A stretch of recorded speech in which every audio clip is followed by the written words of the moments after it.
प्रिय विद्यार्थियों, शिक्षक साथियों, सादर नमस्कार। आप सबका एक बार फिर स्वागत मेरे YouTube चैनल अपना इकोनॉमिक्स पर।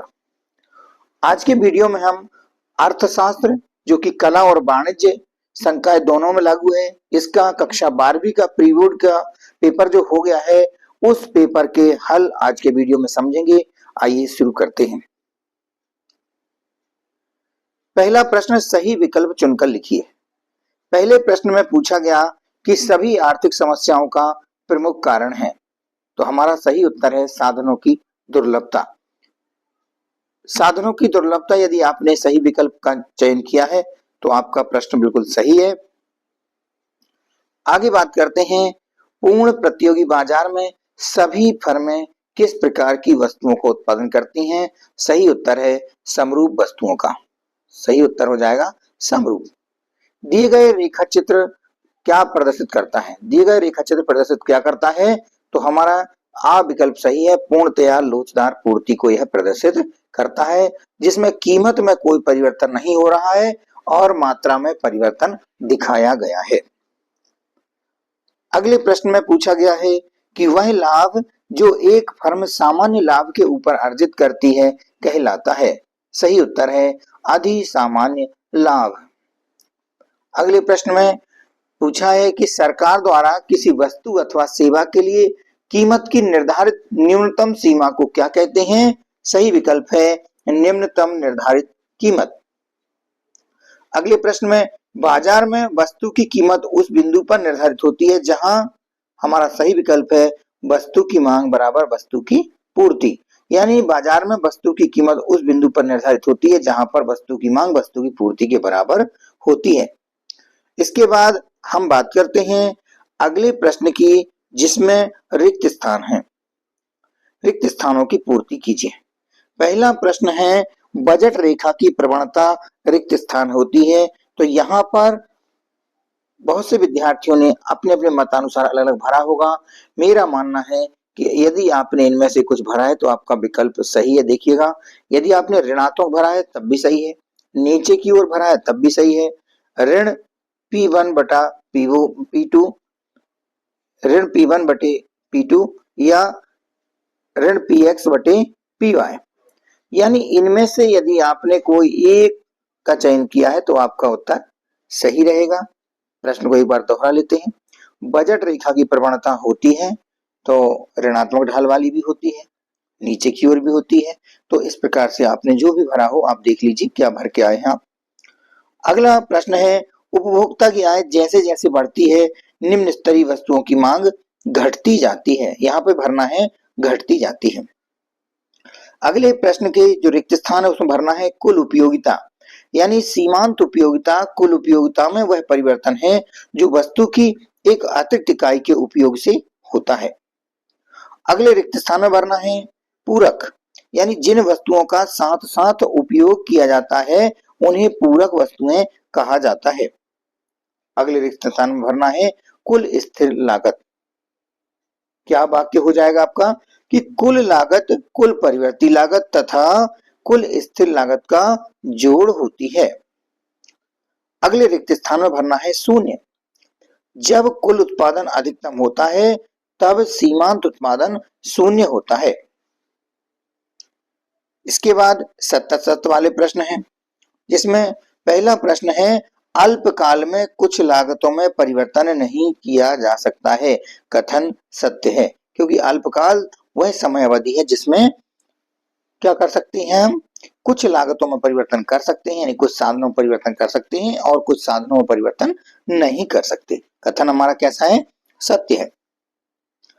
अगला जो प्रश्न है कि उत्पादन फलन को Q बराबर फलन है L और K के रूप में व्यक्त किया जा सकता है, तो यह कथन सत्य है। जॉन मेनार्ड कीन्स को आधुनिक अर्थशास्त्र के जनक के रूप में जाना जाता है, यह कथन असत्य है, क्योंकि जॉन मेनार्ड कीन्स को नहीं बल्कि एडम स्मिथ को आधुनिक अर्थशास्त्र के जनक के रूप में जाना जाता है। यहाँ पर दिया गया कथन कैसा है? असत्य है।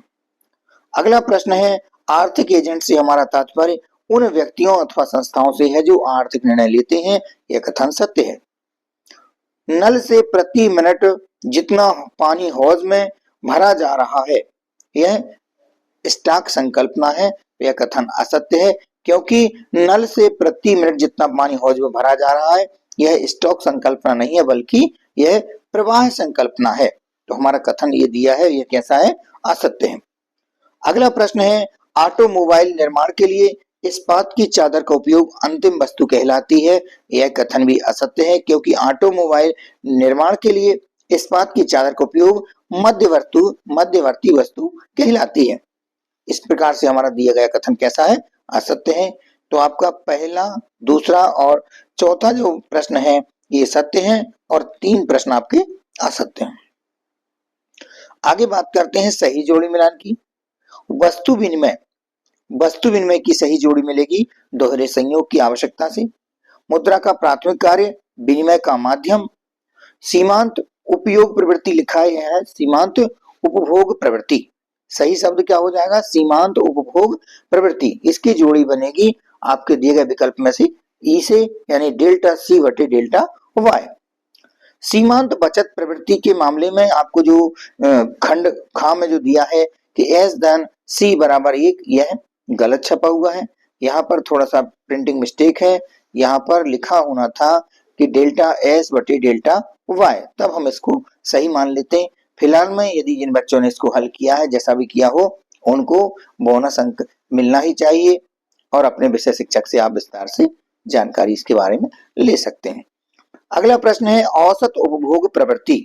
औसत उपभोग प्रवृत्ति का सही जो आपका यहाँ पे जोड़ी मिलान में है सी बटे वाई से मिलाना है। इसके बाद में अतिशेष बजट। अतिशेष बजट की जो जोड़ी मिलेगी आपकी खंड खा के बा से मिलेगी, यानी सरकारी आय अधिक रहेगी सरकारी व्यय से।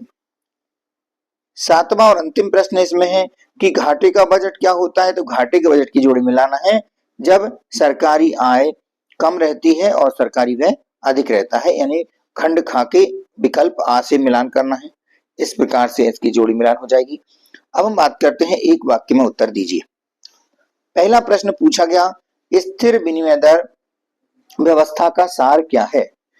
यहाँ पर विद्यार्थियों आपको स्थिर विनिमय दर का अर्थ ही बताना है। जैसे कि स्थिर विनिमय दर उस विनिमय दर को कहते हैं जो एक निश्चित स्तर पर रहती है। इसका निर्धारण सरकार के द्वारा कर दिया जाता है और इसमें कोई परिवर्तन नहीं होता। तो यहाँ पर हम लिख सकते हैं स्थिर विनिमय दर का जो अर्थ है वह लिख सकते हैं। अगला प्रश्न है, लोचपूर्ण विनिमय दर का निर्धारण कौन करता है? तो मांग और पूर्ति की शक्तियां लोचपूर्ण विनिमय दर का निर्धारण करती हैं, यानी विदेशी विनिमय बाजार में जो मुद्रा की मांग और पूर्ति की शक्तियां रहेंगी उनके माध्यम से विनिमय दर का निर्धारण होता है। व्यापार संतुलन में कौन सी मदें शामिल होती हैं? तो व्यापार संतुलन में आयात एवं निर्यात की दृश्य मदें शामिल रहती हैं। राजस्व घाटा का सूत्र लिखिए। तो राजस्व घाटा बराबर राजस्व व्यय ऋण राजस्व प्राप्तियां। उपभोग फलन क्या है? सही उत्तर है इसका उपभोग फलन को हम आय और उपभोग के संबंध को ही उपभोग फलन कहते हैं, जिसे सी बराबर फलन है वाय का। इस प्रकार से हम इसको बता सकते हैं। निवेश क्या है? तो निवेश नई पूंजीगत वस्तुओं को खरीदना ही निवेश कहलाता है। अगला प्रश्न है कि पूर्ण रोजगार किसे कहते हैं? जब सभी योग्य और समर्थ लोगों को काम मिल जाता है, रोजगार मिल जाता है, तब हम पूर्ण रोजगार कहते हैं।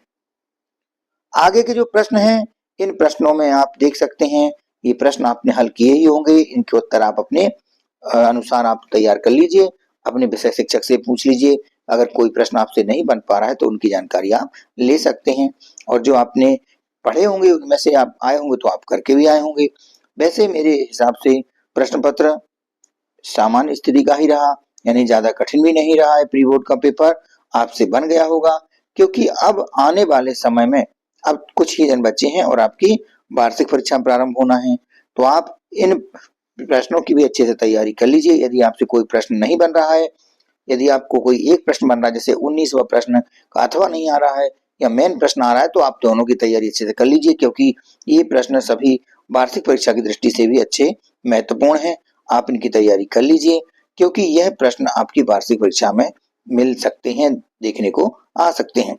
साथियों, अगले वीडियो में आपको मैं सामाजिक विज्ञान जो कि 10वीं का प्रश्न पत्र है उसका हल लेकर के आऊंगा।